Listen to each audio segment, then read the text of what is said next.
Hello friends, नमस्ते and welcome back to my channel Barewal Rashmi. So friends, आज की इस दौर में हमारे पास बिल्कुल टाइम नहीं है और जो लोग बिल्कुल नए नए अपनी गृहस्थी को संभाल रहे हैं उनके पास तो बिल्कुल भी ये नॉलेज नहीं है कि हम अपनी किचन को कैसे संभालें। तो फ्रेंड्स, आज की वीडियो ट्रिक और टिप्स से भरी हुई है। बहुत सारी नॉलेज है जो नए नए बिगनर हैं, नए नए अपने किचन में आके अपने काम को संभाल रहे हैं। तो चलिए बिना देरी के स्टार्ट करते हैं आज की वीडियो।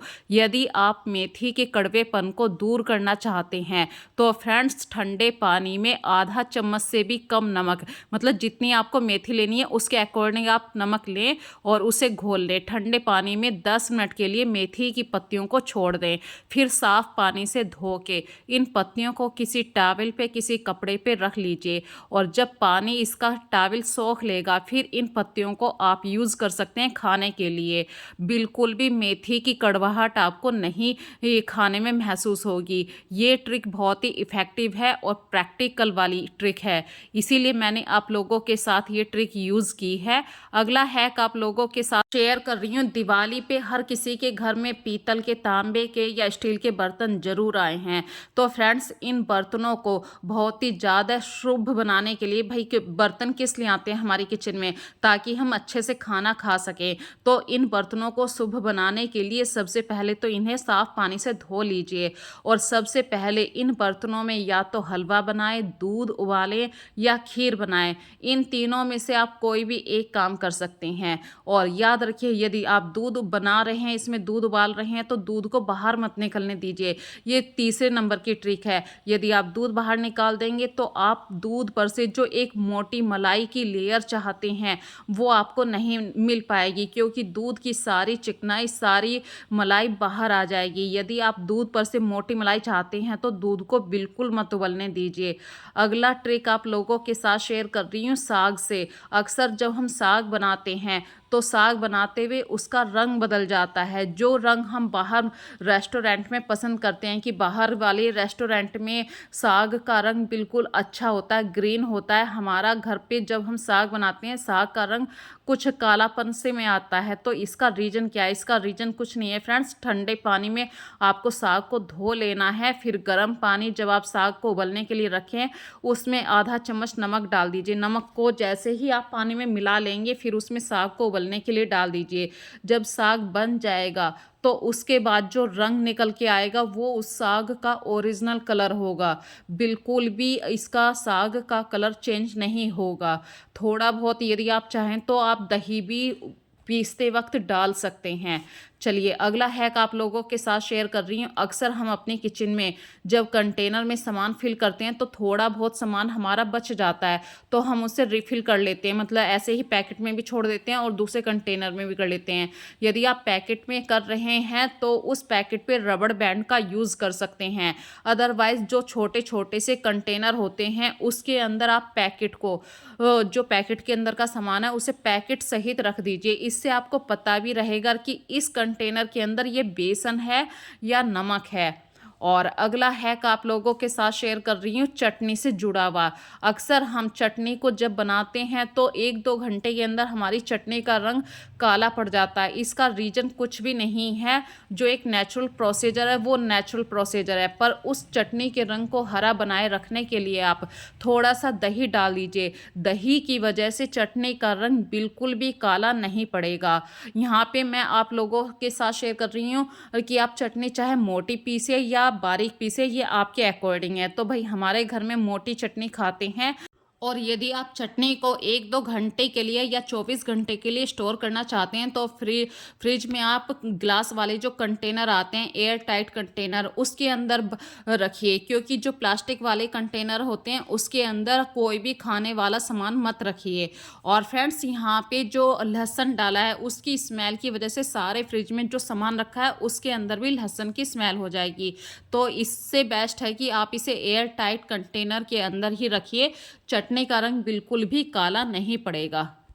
और चटनी के अंदर जो मैंने लहसुन डाला था वो हैंड टू हैंड छीला था। यदि आप लहसुन को भी ज़्यादा समय के लिए स्टोर करना चाहते हैं तो आप गर्म पानी में इसे डाल के छील सकते हैं, बहुत आसानी से आपका लहसुन छिल जाएगा। चलिए, ये हैक तो बहुत नॉर्मल था। अगला हैक आप लोगों के साथ शेयर कर रही हूँ मूली से जुड़ा हुआ। जब भी हम मूली को घिसते हैं, कद्दूकस करते हैं, तो हमारे हाथ मतलब थोड़े से घिस जाते हैं, तो जो ऊपर का डंठल होता है हरा हरा, उसको मत काटिए। उसकी हेल्प से आप मूली को पूरा का पूरा कस पाएंगे, जैसे गाजर को कस लेते हैं। और फ्रेंड्स, यदि किसी को मतलब कुछ लो बीपी की शिकायत है या मतलब पाचन क्रिया सही नहीं है, तो जो मूली का अर्क है, आप इसको नमक के पानी के साथ मतलब थोड़ा सा चुटकी भर नमक डाल सकते हैं, सिंपल वाला, या थोड़ा सा काला नमक डाल सकते हैं। आप इसको खाली पेट भी ले सकते हैं, लेकिन लेना सुबह के वक्त में। मूली को कभी भी दोपहर के बाद नहीं खाया जाता है। तो ये एक छोटा सा टिप्स मैं आप लोगों के साथ शेयर कर रही थी। चलिए, मूली के पराठे के बारे में बात करते हैं। फ्रेंड्स, जो हमारे नए बिगनर हैं उनसे कभी भी मूली के पराठे नहीं बन पाते हैं। रीजन क्या है? क्योंकि मूली के अंदर काफ़ी मात्रा में पानी होता है, और जब पानी रह जाता है उसी की वजह से हमारे मूली के पराठे अच्छे नहीं बन पाते हैं। तो यहाँ पे मूली को आपको कस के निचोड़ लेना है, लेकिन फिर भी हम हाथों से निचोड़ते हैं तो काफ़ी पानी मूली के अंदर रह जाता है। अब यहाँ पे एक छोटी सी ट्रिक आप लोगों के साथ शेयर कर रही हूँ। आपको निचोड़ी हुई मूली को एक कपड़े के अंदर रख लेना है। इस तरीके से कोई भी साफ कपड़ा अपना किचन का ले लीजिए, टॉवल ले लीजिए, और कस के इसे गोल गोल घुमाइए। अब मूली के अंदर से जो निचोड़ी हुई मूली थी उसके अंदर से फिर भी इतनी मात्रा में पानी निकलेगा, जैसे कि आधा कप पानी। उसी आधा कप पानी की वजह से हमारे मूली के पराठे अच्छे नहीं बनते थे। देखिए, पूरा टॉवल गीला हो गया, नीचे नीचे बूंद बूंद करके भी पानी डल रहा है। तो जब आप इस ट्रिक से मूली के पराठे बनाएंगे, कभी भी आपके मूली के पराठे खराब नहीं बन पाएंगे। तो अब डरने की प्रॉब्लम बिल्कुल नहीं है। यहाँ पे भी एक ट्रिक बता रही हूँ। देखिए, मूली बिल्कुल सूखी हुई निकल रही है, और जब आप मूली के पराठे के अंदर आप धनिया डालें, बाय चांस आपने रात में धनिया नहीं धोया है और हैंड टू हैंड आप काम कर रहे हैं, तो धनिए को आप धो के किसी टॉवल के अंदर इस तरीके से अच्छे तरीके से घुमा लीजिए, तो सारा का सारा धनिए का पानी टॉवल ले लेगा। और फ्रेंड्स, प्याज को बारीक बारीक काटिए। जरूरी नहीं है कि आपके घर में चॉपिंग बोर्ड हो। यदि चॉपिंग बोर्ड नहीं है तब भी आप आराम से बारीक प्याज ही काट के डालिए। जितना आप मोटा प्याज डालेंगे, आपके पराठे फटने के चांसेस ज़्यादा रहते हैं। तो प्याज चाहे लंबा काटिए चाहे स्क्वायर शेप में काटिए, मतलब बिल्कुल नहीं है, बस बारीक कटा हुआ होना चाहिए। और यहाँ पे एक छोटी सी ट्रिक और आप लोगों के साथ शेयर करूंगी। जब आप पूरी रोटी बनाने की तैयारी कर लें, उसके बाद ही आप मूली के पराठों में मसाला डालें, और नमक बिल्कुल लास्ट में डालें, क्योंकि जैसे ही नमक डलेगा मूली के पराठे में एक प्रोसीजर होना शुरू हो जाता है, जैसे पानी छोड़ना। तो जल्द से जल्द आप कोशिश कीजिए मूली के पराठे जल्द से जल्द बना के ख़त्म कर लें। और फ्रेंड्स, देखिए, फटाफट से मूली के पराठे बनने वाले हैं। और यहाँ पे भी छोटी सी ट्रिक बता रही हूँ। मूली के पराठे यदि आप बना रहे हैं तो तेल में ना बना के आप देसी घी में बनाएं, क्योंकि मूली के पराठों का देसी घी के साथ जो कनेक्शन बनता है वो लाजवाब होता है। रेस्टोरेंट स्टाइल में आपको मूली के पराठे चाहिए तो आपको थोड़ी सी तो मेहनत लगानी पड़ेगी। तो ये ट्रिक आप लोगों को कैसी लगी मुझे कमेंट सेक्शन में ज़रूर बताना। चलिए, अगली ट्रिक आप लोगों के साथ शेयर कर रही हूँ। पहले गर्मा गर्म पराठों को एंजॉय करते हैं। और अभी अभी फ्रेंड्स 3-4 दिन हुए हैं, दिवाली गई है। हमारे घर में इस तरीके के काफ़ी सारे प्लास्टिक के कंटेनर इकट्ठे हो गए हैं। अब इन प्लास्टिक के कंटेनर को बिल्कुल मत फेंकिए, ये बहुत काम की चीज़ आने वाली है। बिल्कुल जीरो कॉस्ट वाली हैक आप लोगों के साथ शेयर करूँगी। यदि आपके घर में रात में सब्जी आती है, वीक में एक बार सब्जी आती है, तो फ्रेंड्स कोशिश कीजिए हैंड टू हैंड आप सब्जियों को धो के रख दीजिए, और 1 घंटे के बाद सब्जियों से जितना पानी निकलना था वो निकल जाएगा। और यहाँ पे देखिए, जो आप सामने फूल देख रहे हैं, ये फ्रेंड्स मैं अभी लेकर आई थी। फूलों को जैसे ही आप लेकर आएँ तुरंत पानी में डाल दीजिए। 5-6 दिन से पहले फूल कभी खराब नहीं होने वाले, बस टाइम टू टाइम उनका पानी चेंज करना है।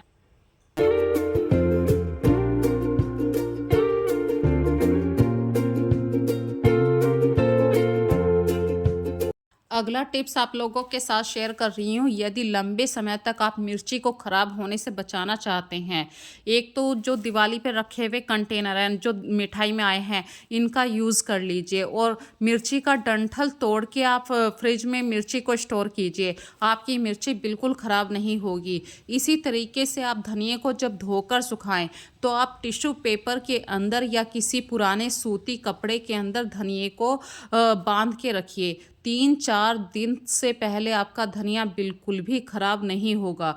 टिश्यू पेपर बिल्कुल नमी को सोख लेगा, यदि उसमें थोड़ा-सा पानी भी रह गया तो उसे सोख लेगा और इस तरीके से जो दिवाली वाली मिठाई के डिब्बे हैं उनका भी यूज़ हो जाएगा, आपका धनिया भी खराब नहीं होगा।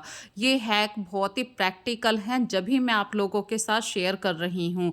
फ्रेंड्स, अदरक और हल्दी में बिल्कुल डिफरेंसेस नहीं होता है, बस कलर से पता चलता है कि ये अदरक है और हल्दी है। कि देखिए ये हल्दी है और नीचे वाली हल्दी थी, ऊपर वाला अदरक था, यही डिफरेंसेस है। किचन से ही जुड़ा हुआ अगला हैक आप लोगों के साथ शेयर कर रही हूँ। अक्सर हमारे घर में जब वीक में सब्जी आती है तो इकट्ठी सब्जी आने के कारण हमें फ़ायदा तो मिलता है, भाई हमारा टाइम बच जाता है, रोज़ रोज़ मार्केट नहीं जा पाते हैं। पर जो हरी पत्तेदार सब्जियां हैं उन्हें कैसे बचाया जाए?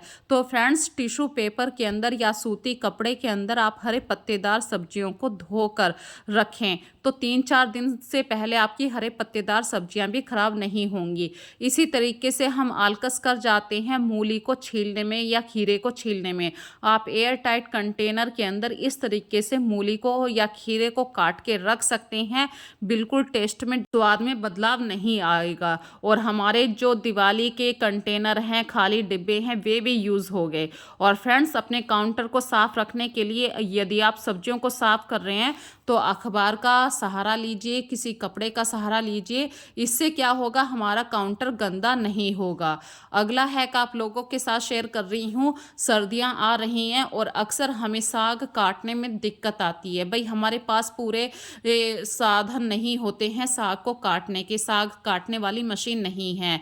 जो नए नए बिगनर हैं, भाई हम गृहस्थी को यदि काफ़ी लंबे समय से संभाल रहे हैं तो हम हर तरीके से अपनी गृहस्थी को चला लेते हैं, भाई कैसे भी साग को काटना है काट लेंगे।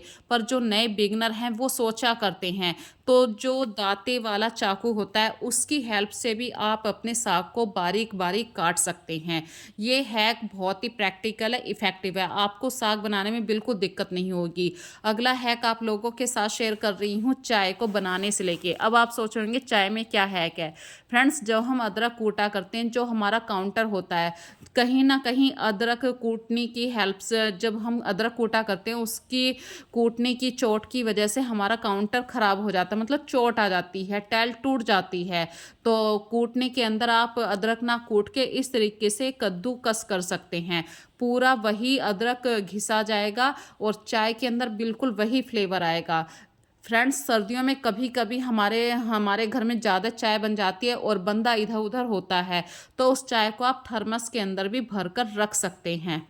बस कोशिश कीजिए चाय को ज़्यादा लंबे समय तक ना स्टोर करें, सिर्फ 1-2 घंटे तक तो चाय का चलता है। चलिए अगला हैक आप लोगों के साथ शेयर कर रही हूँ। लास्ट वाला हैक है और घी से जुड़ा हुआ है। इस हैक के अंदर आपको कई सारी बातें आपको सीखने को मिलेंगी। अक्सर हमारे घर में वीक में एक बार तो घी बनता है और आजकल सभी के घरों में फ्रिज भी है, तो जो हम मलाई जोड़ा करते हैं वो ख़राब होने का मतलब नहीं होता, क्योंकि हम पहले दिन ही जब मलाई को स्टोर करते हैं उसमें जामुन लगा देते हैं। तो फ्रेंड्स, यहाँ पे 2 हैक शेयर कर रही हूँ। घी तो हमने अलग कर लिया, अब जो घी वाला बर्तन है उसमें 1 गिलास पानी डालिए, उस बर्तन के अंदर जो पानी डाला है उसे काफ़ी तेज गर्म कीजिए।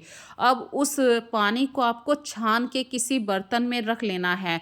अब जो घी उस भगोने के अंदर जितना भी बचा हुआ घी था वो पानी की हेल्प से उस दूसरे बर्तन में आ गया। अब इसको आप मतलब कहीं पे फ्रिज में रख दीजिए 24 घंटे के लिए। एक घी की पापड़ी सी आपके हाथ में होगी। अभी भी इस बर्तन के अंदर काफ़ी घी है, तो यहाँ पे भी पूरा निचोड़ लेंगे हम इसको।